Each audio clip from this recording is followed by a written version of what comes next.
I mean, people are fired up. Yep. This team down here at Ford Field, where we're broadcasting live from today.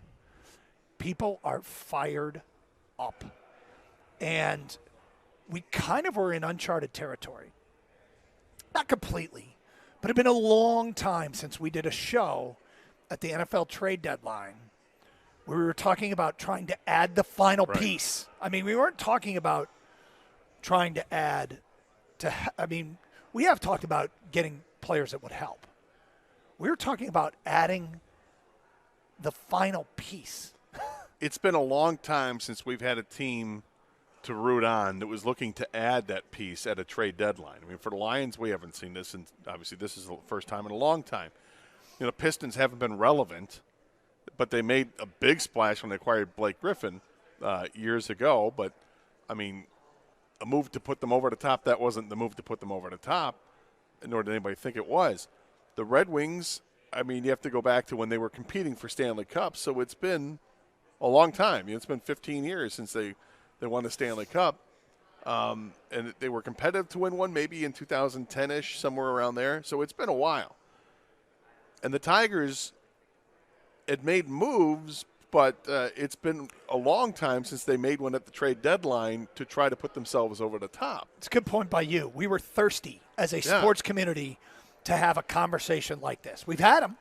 But we've got a first-place team here. I know. And this speaks to why I think this is a good way to spin it for you to make yourself feel better about what happened yesterday, is that the fans are passionate. They're very passionate. They're very hungry, very thirsty to get to that next level. We want it all right now, okay? We don't want to take the baby steps of, hey, be good enough to make the playoffs, be good enough to compete, be good enough maybe next year you win the division, you can host a playoff game, be good enough where you win that playoff game, and then maybe, hey, be good enough where you can compete for an NFC championship.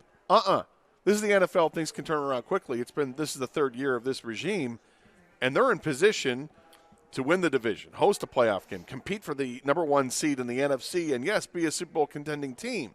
And a lot of people feel that they wasted that opportunity to really strengthen this team, to maybe put them over the top and be a favorite to be the number one seed and host an NFC championship game. I think that's what gets people upset, because there was opportunity to improve the team through trades, and they didn't do it for whatever reasons they have.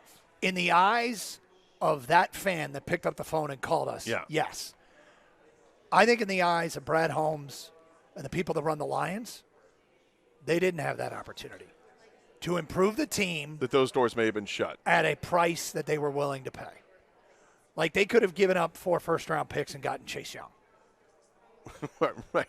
Well, or Chase Young went for a third-round pick. Right. Could they have given up their third-round pick instead of San Francisco's? Or probably a second round or a third and a fifth or whatever. They could have, but there wasn't a price they were comfortable with paying for a variety of reasons that probably a lot of people haven't even thought about. But circling back to yesterday, so I'm a big boy, right? And you are. You're a big boy. Who's a big boy? Who's a big boy? I took a bit of a beating for about 4 or 5 callers in a row that were really passionate about them adding more, and I was okay with them passing for what seemed to me, reading between the lines, Dan Campbell's thoughts.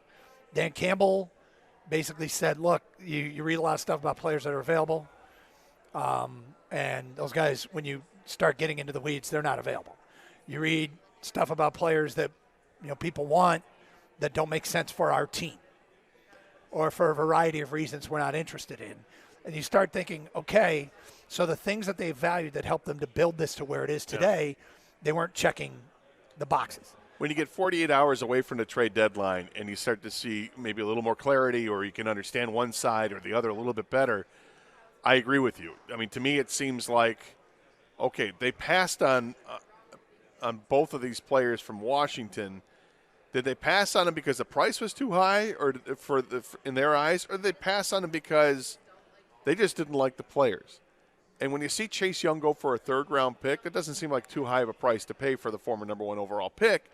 So what that tells me is they just didn't like the player.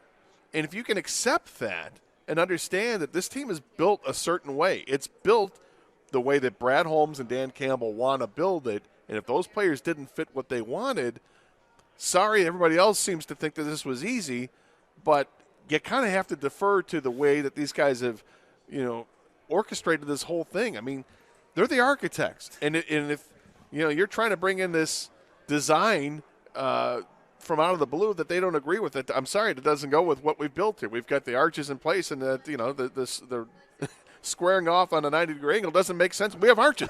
It doesn't work. Now, it's got to go. To be clear, you're not referencing necessarily off-the-field stuff and locker room stuff. No. You're talking about strictly football reasons. Yeah, maybe they look at the film and they see, okay, the reason that Chase Young has, 5 sacks this season or whatever, look at the film and see that, okay, this came 6 or 7 seconds after the ball was snapped.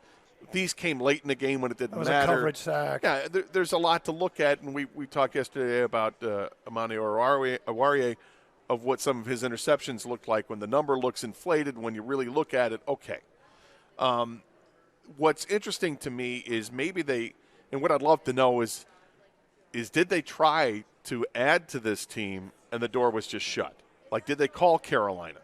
Were they asking about Derek Brown or Brian Burns? And the Carolina Panthers were like, absolutely not. These are 2 guys we're going to hang on to. We're going to continue to try to work and get contracts to in the offseason.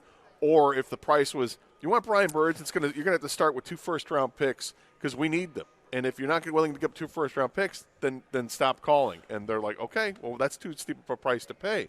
Did they call Minnesota? Was Minnesota like, look, we just traded for Dobbs. We think we can keep the ship afloat, and Danielle Hunter is going to be a big reason why.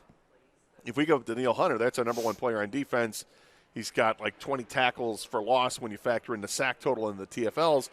This guy's a game wrecker. We're not getting rid of him. We know he's a free agent. We're going to work on a long-term contract. We're looking ahead. Kirk Cousins, maybe we're not going to re-sign him, so we will have money to spend. So other than those 3 players, the Derek Brown, Brian Burns, and Danielle Hunter, what else was there really on the market? Well, because we talked as fans and as listeners, we talked about Aaron Donald or Max Crosby, and those may have been pipe dreams. I tend to think they were. Well, a couple things that come out of this. I tend not to prefer to topic around extreme opinions, right? You get the extreme caller that everything's great or everything's, the Lions are going to go undefeated, or we try to avoid the hot take. Yeah, we try to avoid just reacting to the extremes. Yeah. But yesterday there were some people that sounded like they were giving up on the season. And I still a 6-2 team in first place with the 2 losses to quality. That games. feels awfully extreme. Yeah. Given where they are, I still see a path to getting to the Super Bowl. It is almost exclusively through being the number 1 seed, though. Yes, and fortunately, the number 1 thing to getting the number 1 seed is continuing to win. And when you play the schedule game favors the Lions. It does not favor the Eagles. Does not favor San Francisco. It favors the Detroit Lions.